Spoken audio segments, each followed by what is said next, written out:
Alright, so finally we'll be looking at the Scum deployments for IACP or Scum cards. Um, and first we're going to start off with the cards that have been updated, so that were already in the game and have been updated by IACP. And then we'll look at the new cards that IACP brought that were not in Imperial Assault before IACP.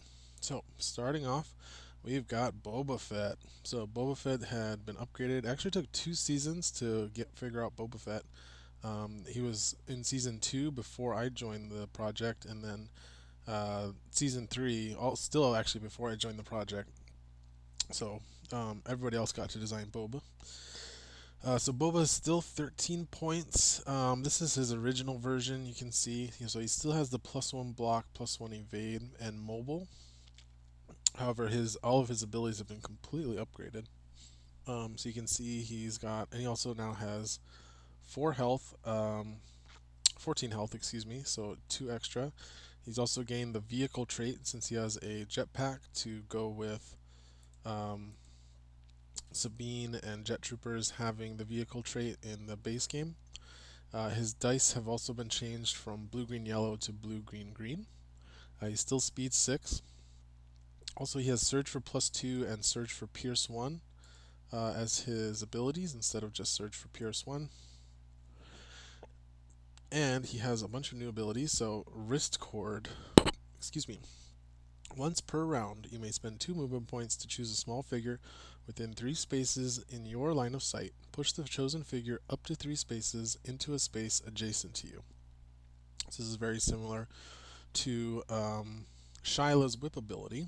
And by the way, all of his abilities cost 2 movement points to use, so that should be noted. Next up is Wrist Flamethrower. Once per round, you may spend 2 movement points to choose a space within 2 spaces. Each other figure on or adjacent to that space, so each figure other than Boba, suffers 1 damage and 1 strain and then becomes weakened.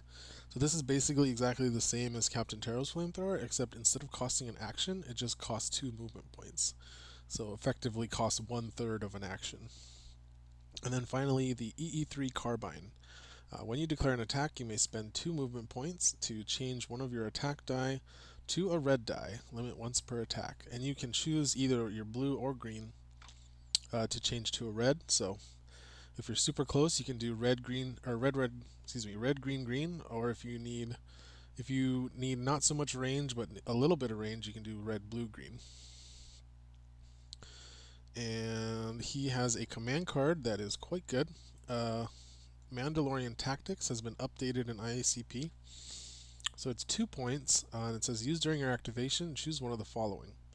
Either gain 4 movement points, or perform an attack without spending an action. So that's in addition to his regular one attack action per activation. So that's Boba Fett. He is quite the powerhouse. He definitely is a high skill figure.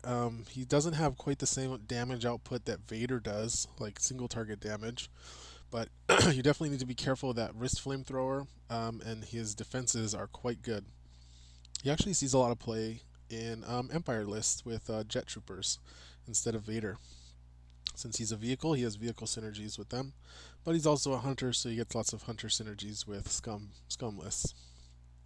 So that's Boba Fett. Let's move on to the Rancor. Exactly the same, recosted from 10 to 9. This one's not so much played competitively in ICP, so just good to know that. Next up, we have Bosk, who was in Season 4. So Bosk, pretty similar to his original card.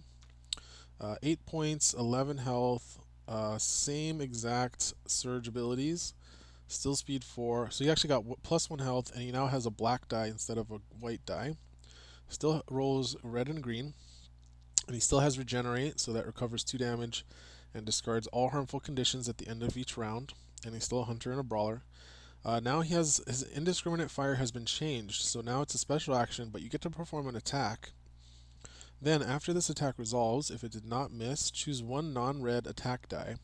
Each other figure, so other than Bosk, within 2 spaces of the target space, also other than the defender, suffers damage equal to the damage results and strain equal to the surge results. So what that means is you get to perform an attack, and then after it resolves, you choose one of the non-red attack die, so most likely a green die unless you used tools for the job or something. You choose one of the attack die, and for each damage on that face and each surge on that face, you deal damage and strain to each figure within 2 spaces of the target, other than the target. And then I should also mention his command card is not changed, but it's effectively its usefulness has changed, or how it used is changed. So instead of adding to his old ability, now it's when you declare indiscriminate fire, you add 1 yellow die to the dice pool, which means you're attacking with an additional yellow die. I just wanted to note that.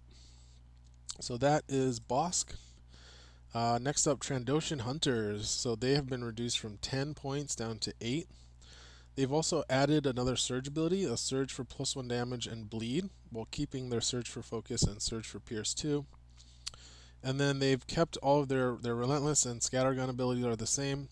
They've gained the new ability Hardy, so at the end of each round, discard all harmful conditions. So kind of a smaller version of Bosk's Regenerate.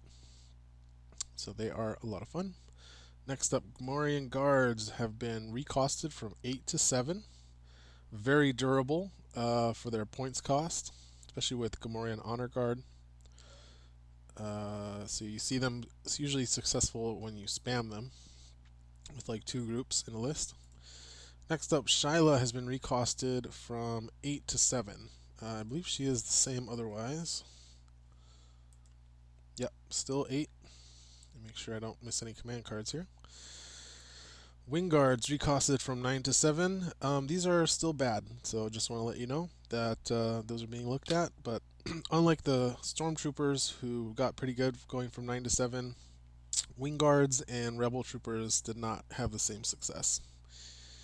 Next up, Tusken Raiders. So Tuskens, I believe, are the same cost. Yep, 7-3.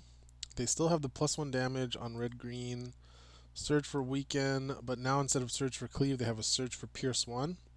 And then the other change is that with their Tusken Cycler, they can use abilities, and it also adds +2 accuracy. So those have a small change. Let's see. Dengar is next. Dengar is now still 7 point. I believe he was 7. Yep, so he's still 7. He now has +2 accuracy, +1 block, surge for +2 damage, surge for +2 accuracy, and blast 2. So the blast is new. He now has need for pain, which lets him become focused each time he attacks. So it's still green-yellow, but he is getting a focus. Also, his health was increased from 8 to 12. And then he has a new ability, or no, punishment is the same ability, but he has lost contempt. So he no longer gets the +1 surge. That was replaced with need for pain, which basically gives him an extra focus. Okay, and let's see. Next up is Maul, who we talked about in the generic faction neutral video. But we'll talk about him here. He was recosted from 7 to 6. And he gained a new attachment that is just for him and 2 other figures, the Dark Saber. So this lets Maul use Imperial command cards since it's a Force user. It gives Maul a once per round reroll, and it gives him a free attack with a special action that lets him perform a melee attack with 1 red die, and then he gets to perform a regular attack. And this works really well with Maul, specifically because of dual-bladed fury. So that red attack turns into a red-green +1 damage attack, and then he gets his regular red-yellow-green attack.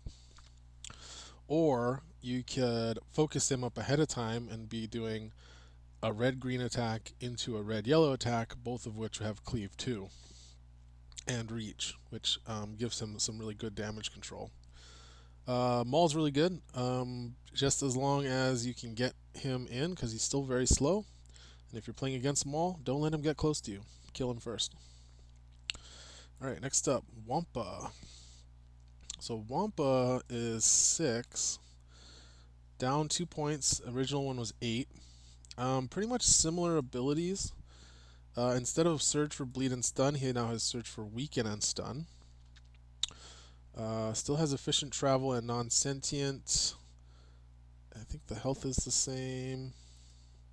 Still speed 3, but hunger has been adjusted. So hunger now says at the start of your activation, if there are no hostile figures within 2 spaces, you gain 3 movement points, which is swapped from what it used to be, which was 3 spaces and you gain 2 movement points.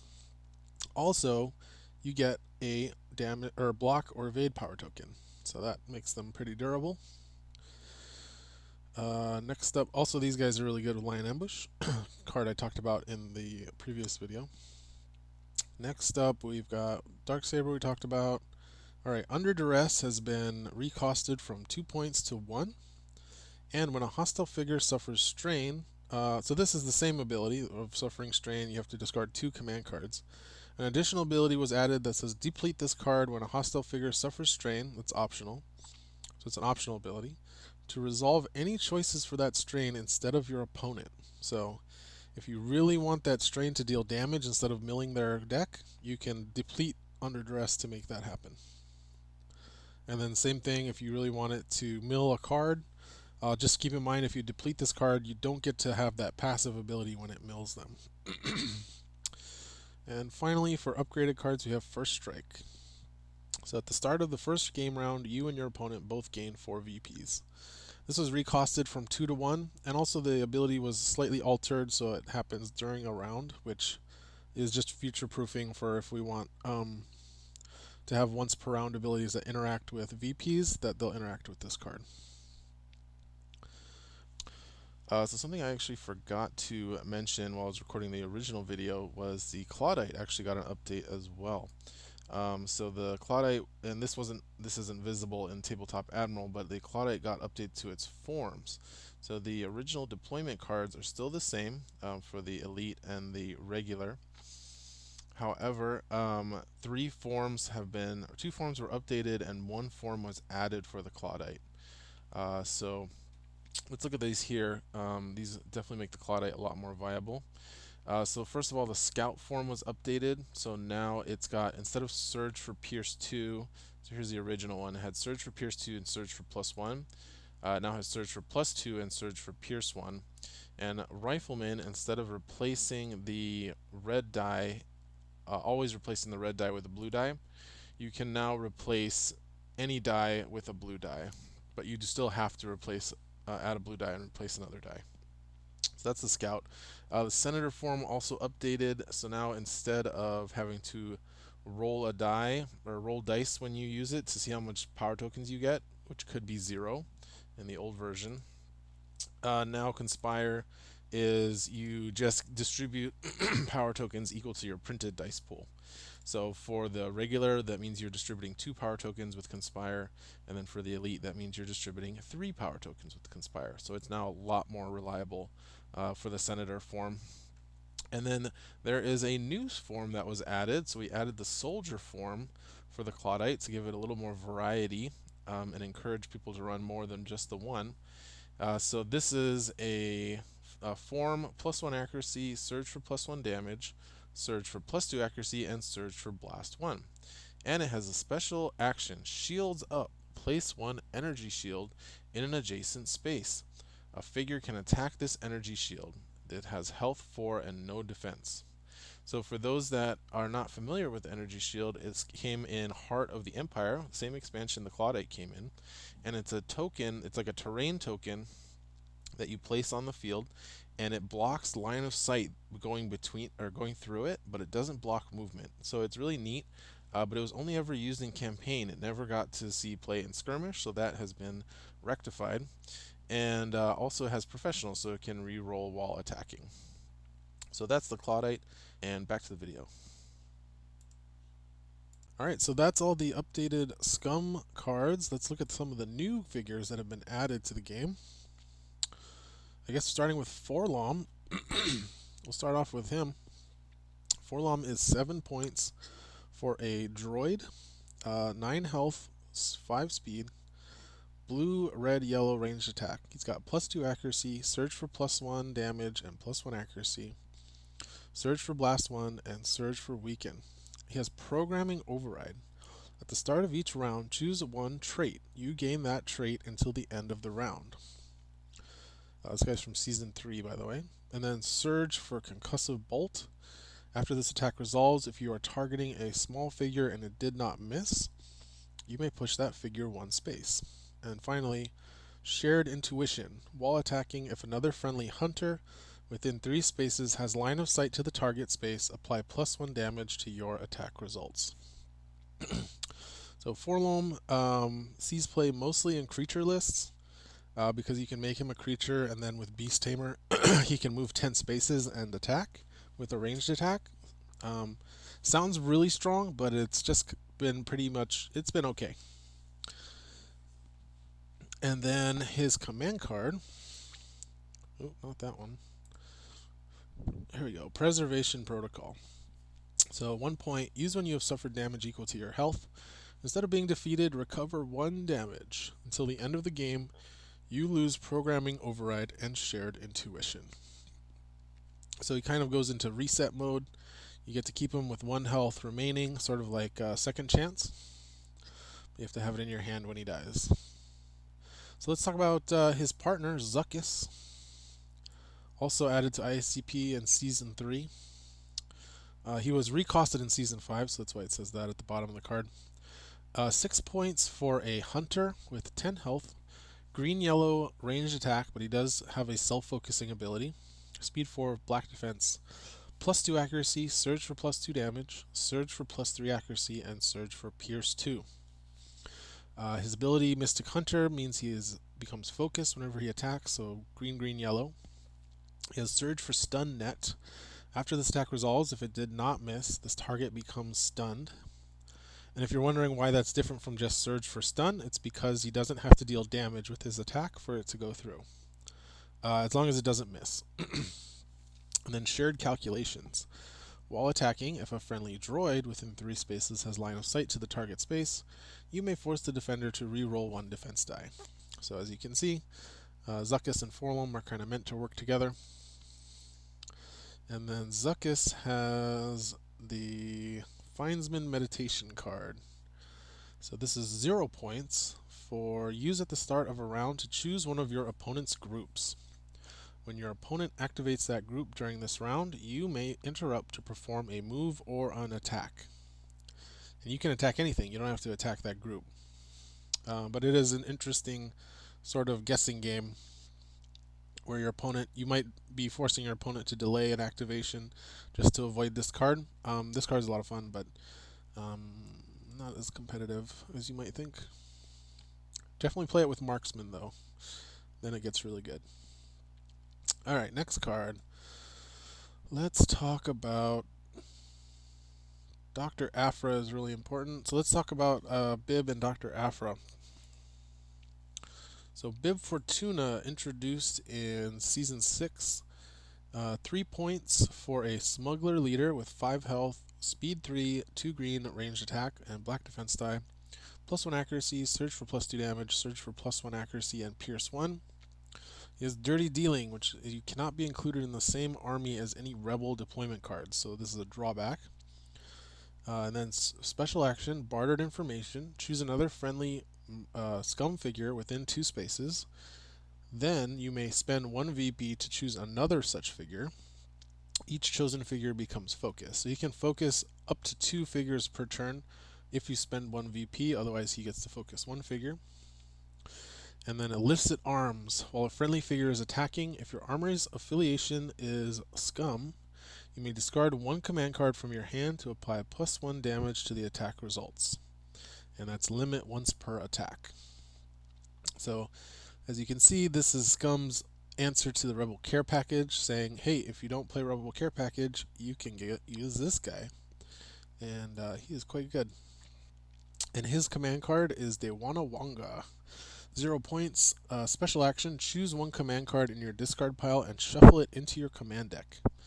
And then its passive ability is once per round, when this card is discarded from your hand or deck, you may shuffle it into your command deck. So you do have to keep track of how many of when you've shuffled it in, so you don't shuffle it in more than once, because we didn't want to create situations where it could just infinitely shuffle itself back into the deck each time it gets milled in a round.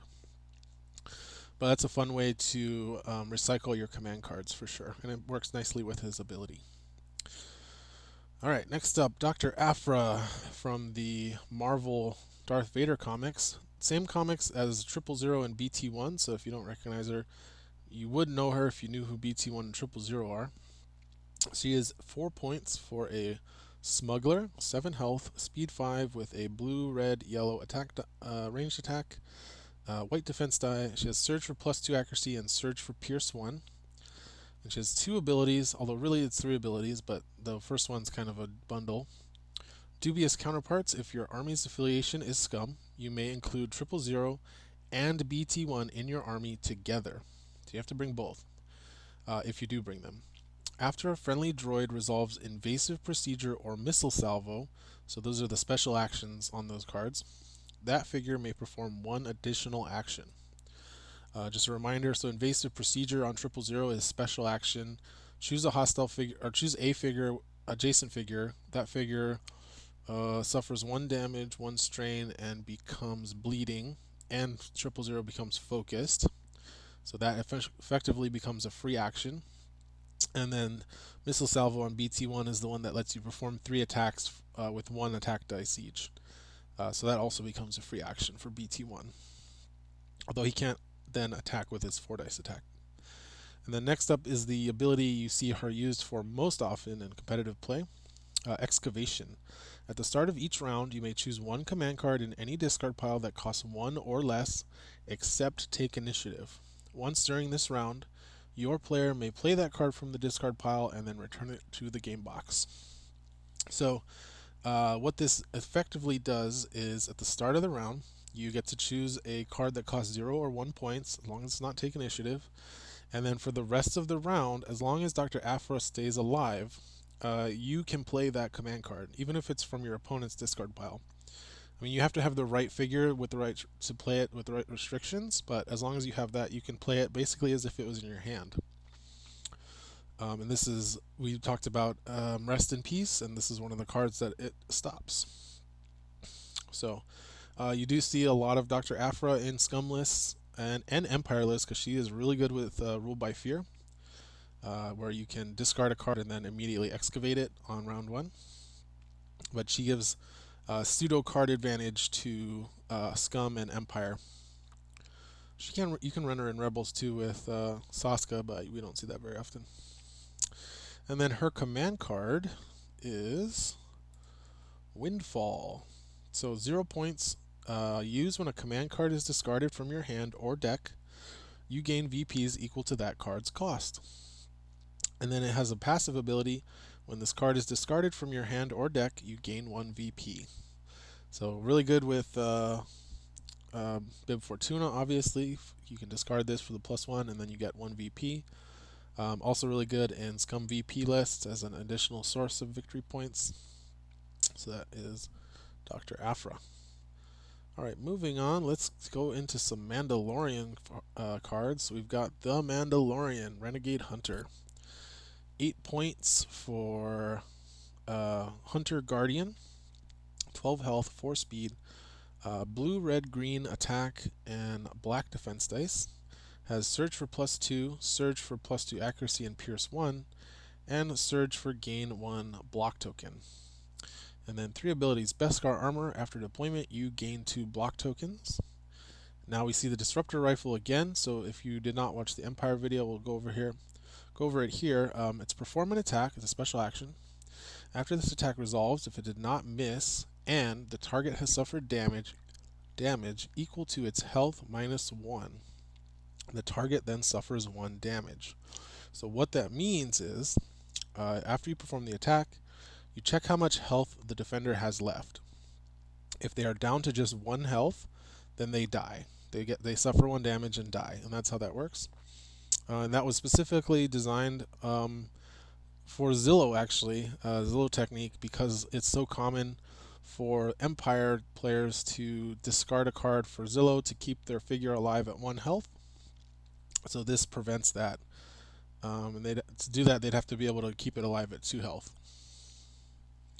And then we have Din's Wrist Flamethrower, so that's a little nod to the character's actual name.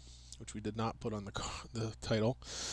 Special action, move up to 2 spaces, then choose a space within 2 spaces. Each other figure on or adjacent to that space suffers 1 damage and 1 strain. So very similar to Taro's Flamethrower again, with the difference being that you get to move 2 spaces first, but there's no weaken involved, so it doesn't weaken the targets. So that makes it a little more action efficient, and it's a lot easier for Mandalorian to use both the flamethrower and his attack in the same activation. And while we're talking about Mando, we should talk about his newest form that was released with Season 6, Mandalorian Phoenix Rising Phoenix, which represents the Mandalorian getting his jetpack and his spear in Season 2. So this is a 10-point figure, actually the only character to get 2 cards in IACP, besides Luke's 2 cards that were updated from FFG's version. So this is a 10-point figure for a hunter, guardian, and vehicle, and of course vehicle because of the jetpack. He's got 14 health, speed 5, blue, red, green, ranged attack, and a black defense die. He has mobile, +1 block, reach, and professional. So we'll explain reach in just a second. Surge for +2 damage, and surge for +2 accuracy and pierce 1. So he has a special action, Beskar Spear. Perform a melee attack using 1 green and 1 yellow die. Apply pierce 1 to the attack results. Then perform your ranged attack. So he gets to perform 2 attacks basically if he is within reach to perform his melee attack with Beskar Spear. And then he has Protective Fire. After an attack targeting the child companion or a friendly figure that shares a space with the child resolves. If your army includes Clan of 2, you can perform an attack targeting that attacker. Limit once per round. So Protective Fire, as you can see, is based on having a Skirmish upgrade which brings the child companion and basically gives Mando a sort of protective, like return fire, as long as you keep the child companion on Mando's space. Although you can also move the companion around to sort of give a, as it says, a protective fire to a friendly figure, so that if somebody else is getting attacked, you can move it over and Mando will protect them with a protective fire. So let's look at Clan of 2, because that is the card that creates the child companion. So this is a 1-point attachment. It's for unique guardians only, but it's any guardian that can rerun in a Scum list. So if you use something like Temporary Alliance to bring in a Rebel Guardian, you could attach it to that as long as it's unique. So this includes stuff like the Mandalorians we just saw, Onar, and then IG-11, who we'll talk about in a second. So at the start of the mission, place the child companion in your space or an adjacent space. The child activates at the start or end of your activation. So it's very similar to Indentured Jester, the 1-point card that brings Salacious B. Crumb as a companion. At the end of your activation, push the child figure or its incapacitated token to your space or an adjacent space. So we'll get to that in a minute. And then the child cannot suffer damage unless it is being attacked. And finally, while you are defeated, so that's the figure with this attachment on it, while that figure is defeated, a unique figure may retrieve the child or its incapacitated token to gain 1 VP. So let's look at the companion itself. The child is a force user with 2 health, speed 3, no attack, and a white defense die. Has a special action for force heal. An adjacent friendly figure recovers 1 damage and discards a harmful condition. And then force exhaustion. So when an attack is declared targeting you or a friendly figure with Clan of 2, you may become incapacitated. If you do, the attacker removes 1 attack die from the attack pool and becomes weakened. So incapacitated is a mechanic from the campaign that has never been used in Skirmish before until now. What incapacitated does is it basically means that the figure is still in play, but it can no longer be interacted with by abilities. It can't activate or take actions. It cannot move. It cannot be affected by abilities in any way other than abilities that specifically affect incapacitated figures. So this is basically a one-time use for this force exhaustion, and then the child basically goes to sleep, and it only can be moved around by the clan of two. Basically, his little stroller thing will be pushing the child around while he's sleeping. So that's clan of two. Really nice defensive upgrade with the child offering some healing, harmful condition mitigation, and neutering a single attack against the clan of two figure that's carrying the child. So that's the Mandalorian and the child. Let's look at IG-11 since we mentioned him. So IG-11 is 9 points for a droid guardian, 12 health, a 5 speed, a blue green green ranged attack with a black defense dice, +1 block, surge for +2 damage, surge for pierce 1, and surge for +2 accuracy. And he has rapid fire, which is perform 2 attacks. He also has targeting computer, so he gets a reroll on his attack. And then he has self-destruct protocol. So when you have suffered damage equal to your health, before you are defeated, you may move up to 3 spaces and roll 1 red die. Each figure or object adjacent to you suffers damage equal to the damage results. Then you are defeated. So he blows up when he dies, and he can deal a bunch of damage, although it is optional. So that is IG-11, really strong, sort of a counterpart to IG-88.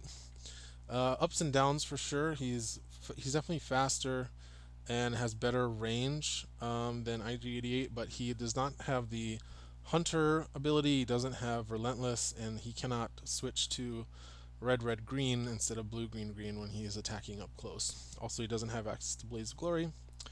Oh, we forgot to do the command card. Let's look at IG-11's command card here. So guild programming is 2 points, and it says use when you perform rapid fire. Before you declare each attack, you become focused. So that's a really nice buff to his attack. And then for the Mandalorian, his command card is 2 points.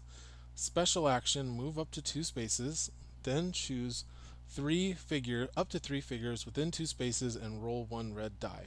Each of those figures suffer damage equal to the damage results. So you can't choose multiple figures or the same figure multiple times. It will just still be 1 red die for each figure you choose, but it's a nice way to deal some extra damage once your opponent has decided to split up their figures to try and avoid your flamethrower. Alright, finally, our last figure is going to be... Oh no, we have 2 more figures, so let's talk about HK-47. So HK-47, this is a unique figure, not the HK Hunter droids. Those are not touched in IACP yet. So this is 7 points for a droid hunter. He has 11 health, speed 4, blue, blue, red ranged attack with a black defense die, surge for +2 accuracy, and surge for +2 damage. And his abilities are Query. When you declare an attack, apply +1 damage to the attack results unless the defender becomes bleeding. So the defender can either take a bleed condition or take +1 damage from the attack. Conclusion. While attacking, apply -1 dodge to the defense results. And Mockery. Once during your activation, you may choose a hostile figure in your line of sight. That figure suffers 1 strain. And so HK-47 works really well with the Headhunter attachment, which is 1 point. When a hostile figure suffers strain during your activation, you can reduce that strain by 1 or to 0, I think, and then they discard a card at random from their hand instead of from their deck or taking a damage. So really good with Mockery on HK-47. HK-47's command card is Definition Love. 1 point, used during your activation to perform an attack targeting a hostile figure 5 or more spaces away without spending an action. Remove 1 red die from the attack pool. So you are attacking with blue, blue with this card, but it does give you a extra bonus attack. Okay, finally, last figure is going to be Migs, Mayfeld, again from The Mandalorian. Uh, as you can tell, the steering committee definitely has been loving this show. So Migs Mayfield is 7 points for a smuggler trooper, which I think is the first smuggler trooper in the game actually. 11 health, 4 speed, ranged attack of blue, green, yellow, and a white defense die. He's got a built-in +1 accuracy, a surge for +2 damage, and a surge for +1 accuracy and +1 damage. And his abilities are locked and loaded. You may have up to 3 power tokens. After you resolve an attack, gain 2 of any power tokens. So that's pretty cool. Droid arm, before you declare an attack, you may discard a power token to draw a line of sight to the target from a space adjacent to you. And then return fire, which is exactly the same as Han Solo's ability. After an attack targeting you is resolved, you can interrupt to perform an attack targeting that attacker. Limit once per round. And actually, it's actually the same as Han Solo's updated ability with Rogue Smuggler, which is important to note. And then his command card is Honoring the Fallen. So this is 2 points. Use when you declare an attack. So this is before dice are rolled. To apply +1 damage to the attack results for each currently defeated friendly figure to a maximum of +3 damage.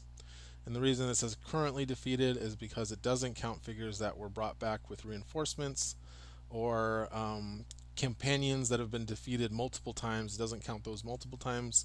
If the companion is currently defeated, it will count once. Otherwise, if it's been brought back, it will not count. Alright, so that is everything for Scum. And that's all the cards for IACP. We've gone through all of them, I believe. I don't think we missed any here. And I hope that is helpful for all your returning players who have not been paying into IACP for the last 6 seasons. Because, you know, it's like if you were gone for... it's like if you left Imperial Assault in like Return to Hoth or Twin Shadows and then came back in Heart of the Empire. You would be just as lost there as if you had left in Tyrants of Lothal and then are coming back to IACP now. But it's a lot. It's a lot to digest, but it's a lot of fun too to just experiment and play with these new figures that we've been playing with for 2 years now. We've been playing with and testing and learning how to use these figures that we're making, and they're a lot of fun. And IACP, I think, in my opinion, has just diversified and expanded the skirmish game so much while still maintaining that same level of play and that same base level of power that people came to enjoy during the Heart of the Empire and Tyrants of Lothal metas, minus Spectre Cell. We had definitely not approached anything near the power level of unnerfed Spectre Cell. I think if we did unnerf Spectre Cell, it would absolutely dominate the IACP metagame without a doubt.